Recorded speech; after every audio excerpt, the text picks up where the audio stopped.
Tous, c'est Pang de la chaîne, bienvenue sur cette vidéo qui aujourd'hui va parler de l'hypnosophie et également de tout ce qui est travail que l'on peut mettre en place pour le poids, le stress, la clope et de manière générale les objectifs qu'on se donne.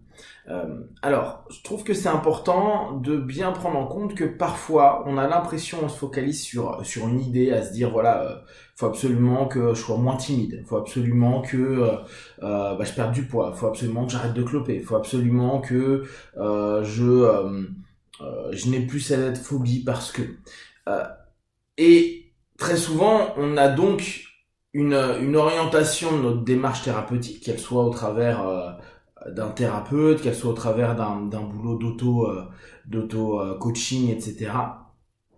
On a cette notion de se dire voilà, ça c'est mon problème, ça c'est mon problème et par conséquent je veux une solution à ce problème-là. Pour autant, et c'est là où parfois c'est un petit peu complexe dans l'hypnose symptomatique notamment. Quand quelqu'un vient pour une problématique, il se dit bah voilà, moi je viens ici pour arrêter la clope ou pour perdre du poids, tu vas pas commencer à m'emmerder avec mon rapport à l'estime de moi, mon rapport à l'autre, au regard des autres, à la gestion d'eux, etc., etc. Donc même si pendant la phase questionnosophique ou l'anamnèse, on arrive à observer des cheminements qui semblent complètement moteur de la problématique, à savoir que le symptôme, la plupart du temps, n'est qu'une conséquence exprimée d'un ensemble de patterns, donc de schémas et de modèles qu'on a mis en place depuis des années. On va à un moment donné se dire, attends, le problème, c'est pas le symptôme. Le symptôme est la conséquence, et on le sait bien.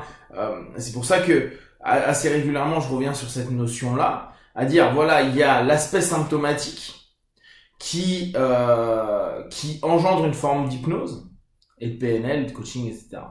Et il y a une forme plus causale qui là demande un peu plus de temps, voire beaucoup plus de temps, pour peut-être après aller sur le symptôme. Et c'est pas parce qu'on aura nécessairement bossé sur le causal que le symptôme disparaîtra. Il peut s'atténuer, s'apaiser, etc. Mais c'est pas toujours une cause égale un symptôme. Ça peut être un ensemble de causes qui créent un symptôme. Et donc, nous, quand on est dans un travail sur nous-mêmes, il se peut, par moment, qu'on se dise, bon, voilà, mon problème, c'est ça.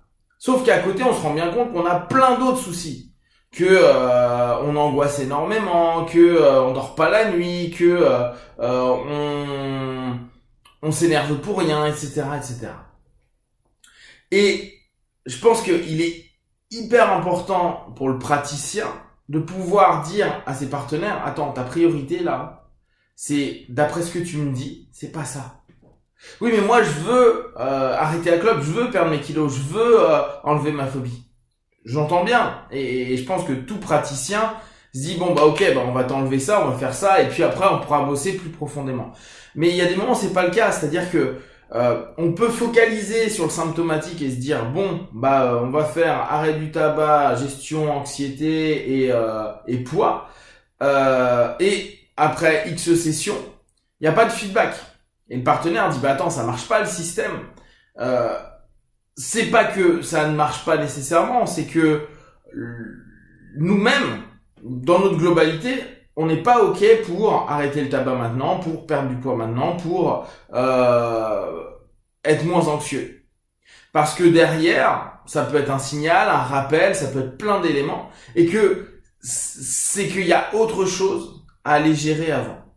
Et c'est vraiment pas agréable de se dire merde, je vais devoir attendre peut-être X temps pour pouvoir aller fumer ma dernière clope, pour pouvoir perdre mes premiers kilos.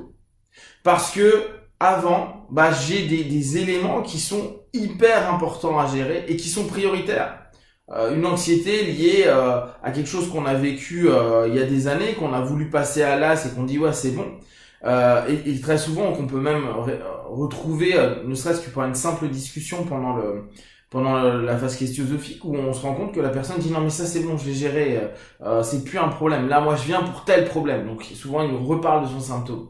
Alors qu'au bout du compte, ça n'a pas été géré. Ça n'a pas été géré et tout revient régulièrement sur cet élément-là. Et bien sûr qu'il y a des moments, et ça c'est parfois peut-être ce qu'il y a de plus complexe à accepter, que on ne veut pas travailler sur des éléments causaux qui pourraient à un moment donné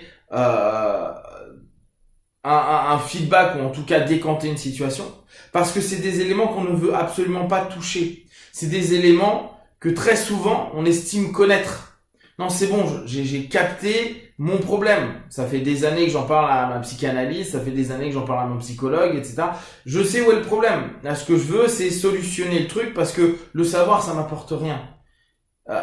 Cependant, outre le côté conscient, je vous rappelle, le rapport d'une transe est une communication entre le conscient et le subconscient.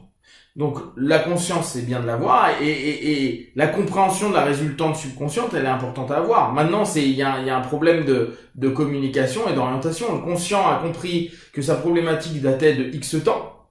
Le subconscient donne une résultante à cette problématique comprise, c'est-à-dire addiction, peur, angoisse, poids.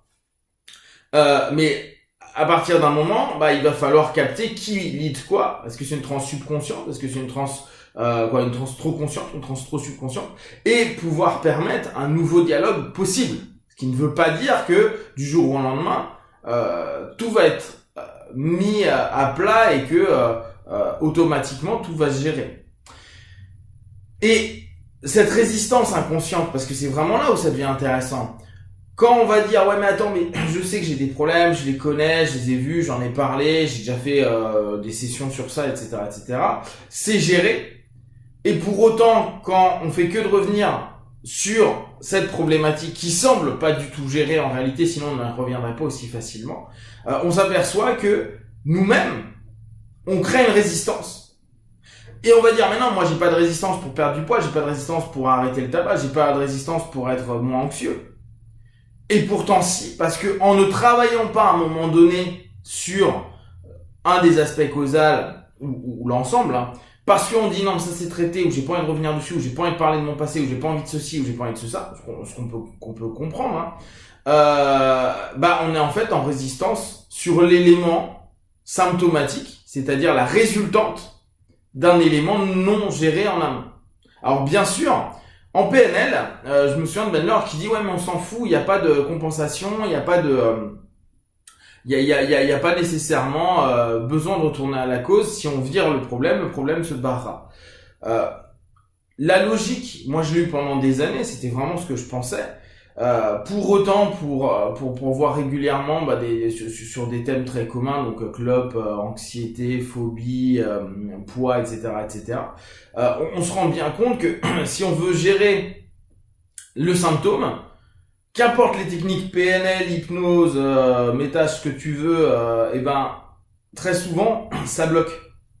Et c'est marquant parce que c'est comme si le subconscient nous disait « mon pote, j'ai bien compris que là, j'allais moins fumer ou plus fumer, mais pour l'instant, c'est pas ça le problème. C'est si je fume plus, j'ai plus de relations sociales. Si j'ai plus de relations sociales, moi, je suis seul, j'ai peur de la solitude, blabla. Et ça, c'est mon vrai problème. La clope, c'est secondaire. La bouffe, c'est secondaire. Même si ça nous semble être focus. Donc, quand vous allez faire un boulot sur vous, avec ou sans praticien, avec praticien en général, c'est plus simple parce que il peut, au travers de vos questions, vous faire prendre conscience que peut-être il y a d'autres choses à aller traiter avant. Et encore plus tout seul, c'est se dire, attends là, sur tel élément, ça avance pas. Ok, ça fait X, je reprends moi ce que je connais, je fais un programme bienveillance ou perte de poids ou tabac. Et puis, non, j'ai pas de feedback. Alors, petit 1, ça peut très bien ne pas fonctionner sur la personne, pas de souci. La deuxième chose à penser, c'est se dire, ok, est-ce qu'il n'y a pas d'autres choses qui, dans ma vie, m'emmerdent, m'ennuient, me posent problème, me pèsent? Parce que, peut-être que tout simplement, là, ce que je suis en train de travailler, c'est pas la bonne étape. Je suis à l'étape 3, alors que je dois déjà peut-être travailler l'étape 1 et l'étape 2. Et donc, trouver ce qui est plus prégnant encore que la clope, le poids, l'anxiété, etc., et qui est marquant et répétitif dans mon quotidien. À partir de là, on va pouvoir réorienter. C'est en gros, ça sert à rien d'avoir un champ trop large ou viser à côté et se dire oh, mais moi mon objectif c'est là, alors qu'on n'a pas passé les étapes précédentes. Si vous avez des questions, des remarques, partagez-les sur Facebook, YouTube, j'y répondrai le plus rapidement possible. Et comme d'habitude, de tout ce que je propose, ne prenez que ce qui est bon juste pour vous tester, observer, analyser et conclure. Be one, ciao.